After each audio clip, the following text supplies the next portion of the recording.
Yes, no, these kids are so incredible. It's even hard to put into words about truly about how I feel about them. You know, they went through the unimaginable, the unthinkable, um, the most horrible things that you could think of. You know, one of the boys wrote to him how to witness both his parents get murdered right in front of him, and then had to Oof. hide under his mother's dead body for over an hour so Hamas would think that they're dead, think that he was dead. Another young girl, yeah, Ellie Dawn. Hamas murdered her sister right in front of her and then took her mother's cell phone, started a live stream on her mom's Facebook for the entire world to see what they were doing, kidnapped her father, were joking with her, saying they're going to bring him back, then told out the rest of the family that they stay in the kitchen, don't move, or they're going to kill them. You know, just so many things. And then they murdered her father in captivity. There was proof of life of him originally, and when we filmed this, there was still hope that he was coming home. And then after we finished filming, her father was murdered in captivity. So what these kids went through, you just can't understand. And for them to be brave enough to talk with me a year after October 7th, that's when we did the interviews. It was a year after October 7th, after all the trauma, after all the therapy and healing. And not all of them say the same thing. None of them are going to be fully healed or even start really their healing journey until the rest of the hostages are home. Um, and all of them still want peace. All of them still want unity. All of them still want pray for love and hope. And that was always so inspiring to me and continues to inspire me every day. And I promised these kids that I was going to do everything I could to make sure that the whole world hears them and sees what happened to them. And I'm so grateful Paramount, wasn't just giving them a chance in the U.S., is now giving them a chance all around the world for people everywhere to hear from them, to know what happened to them. I also donated all my proceeds to the children, so anything that I received from this documentary went directly to the kids and their families. That was really important to me. And these kids deserve the world. No amount of money could ever make up for what happened to them, or nothing. Really nothing can ever make up for what happened to them. But we all owe it to them to do everything we can and to make sure that people hear them. Thank you, Paramount. Thank you for that. You are a granddaughter of Holocaust survivors. You know, we have also a program called The Voice of the Silence, where we interview many survivors in Israel and all around the world. So I want to to ask you, hearing these children speak of trauma, terror, and loss, what did that awaken in you? Did history feel too close? It was something like that. I don't want to compare Holocaust with this, but you are Yes, unfortunately, they're far too similar. I think that's another reason why I felt so attached to this project and to these kids, because I grew up hearing the stories of my grandparents and my grandmother, my grandma Lily, who is still alive today at age 96 but unfortunately is suffering Alzheimer's disease of 16 years. But my grandmother was 13 years old when she was taken to Auschwitz. 13 years old when she had to witness her mother get beaten up to basically her death and then dragged to the gas chambers for her actual death. She witnessed the unimaginable. And I always wondered how she came to the United States without her family, without anything, and built such an amazing life for herself. Same with my Zadie, with my grandpa. Unfortunately, he passed away at age 97, 5.5 years ago. But they were both the most incredible people in the world, and I always wondered how they had so much love inside of them and so much hope and so much care for other people. And I said this earlier in another interview, but I'll say it again. They instilled it in my mom, who instilled it in me, to you love people for their kind hearts and good souls, not their race, not their religion. And honestly, hearing these kids share their testimonies reminded me a lot of my grandparents and a lot of, especially my grandma. And after everything that they've gone through, they still have hope. They want to make the world a better place, and they want people to not forget what happened to them, and to know what happened to them. And so that's why this documentary really does that. see. What do you think it's the most important way to reach these people, to know what happened with these kids in Israel? To You have a role in shaping memory, awareness, truth, and also you are risking.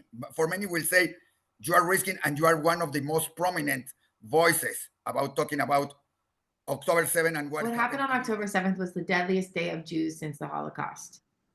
It was the deadliest day of Jews since the Holocaust. It is my responsibility. It is my duty as the grandchild of Holocaust survivors to do this. But it's not just my responsibility. It should be everyone's responsibility. When I made a Holocaust educational docu-series called How to Never Forget that I released way before October 7th, and it's on my YouTube channel. And the amount of people who didn't even know about the Holocaust. Holocaust education isn't taught in every school in every country. So you'd be shocked about how many people just don't know about the Holocaust. But also, the Holocaust, the Nazis tried to hide what they did, right? They tried to hide what we did, even though in the textbooks we have all the proof in the world. But Hamas didn't try to hide what they did. They don't try to hide what they do. Everything was filmed, everything was documented. They make it very loud and clear what they want and how they want it. It's not a question, but there's still so much denial. There's still so much propaganda. And then for the children specifically, they're not talked about enough. I felt like the media wasn't speaking about the children enough. And me, with having such a connection to children and having these platforms and having the younger generation follow me, I really felt they needed to hear from kids at their own age. And I think still, if parents are, watching this or listening to this, kids, the parents should not be nervous about their kids watching this. Kids need to see this. It should be mandatory viewing and should be required for all kids to watch this. It's told by kids ages 11 to 17. And I think they will relate to it more hearing directly from them. And that way they can go back to their classmates in school and have conversations with people about what they saw, because it's being talked about in middle schools, in high schools, in colleges. And anti-Semitism is starting in the middle schools. It's not just in the colleges, as we've all seen. So this is very, very important that every young teen, adult, and of course, everyone watches it. You said about everyone, and that's important. This is not, this movie and all this problem is not only for Jews. It's not talking about Jews. It's for all the humanity. Like how to reach young people and non-Jewish people. Well, that's why, listen, social media can get such a bad reputation and it can be such a scary place, but it also can be such an incredible place where you have the opportunity to reach people around the world and reach people of all races, all religions. My following isn't just Jews or isn't just people who are pro-Israel. Because of my dancing and my singing and my acting, I have people who follow me of all races, all religions. And that's why my content, if you see, every video is different. It's me sharing the same message in different ways. So whether it's me doing a dance video to talk about the conflict, or to make this documentary to talk about these children, or just going to Israel 6 times and interviewing as many people as I can, all of that is important, and all of that reaches a different audience. So the dance video I made for the Nova Festival is going to reach a different audience than my documentary. They're all so important, and that's why every day I'm posting something about it. But the most important thing I've ever done is this documentary. And again, to be able to have it now stream all around the world, where it could reach millions and millions and millions of people who actually don't even know about what happened to these children. It's amazing, and I hope that everybody watches it. Have you any reaction about non-Jewish people changing their way of watching Israel? And second, what is your message for all the people? What is, in 1 minute or in some seconds, what is the message for the people about this movie, this documentary, and what is happening? Yeah, so I posted a lot of small little teaser clips from the documentary on my social media. And if you look through the comments, they are so incredible, of people really, really, really opening their minds and their hearts from this documentary, saying, they never knew this. They didn't even know any Israeli children were affected. They didn't even know about the hostages. I mean, for us, it's all we talk about and hear every day, but there are people who just genuinely don't know.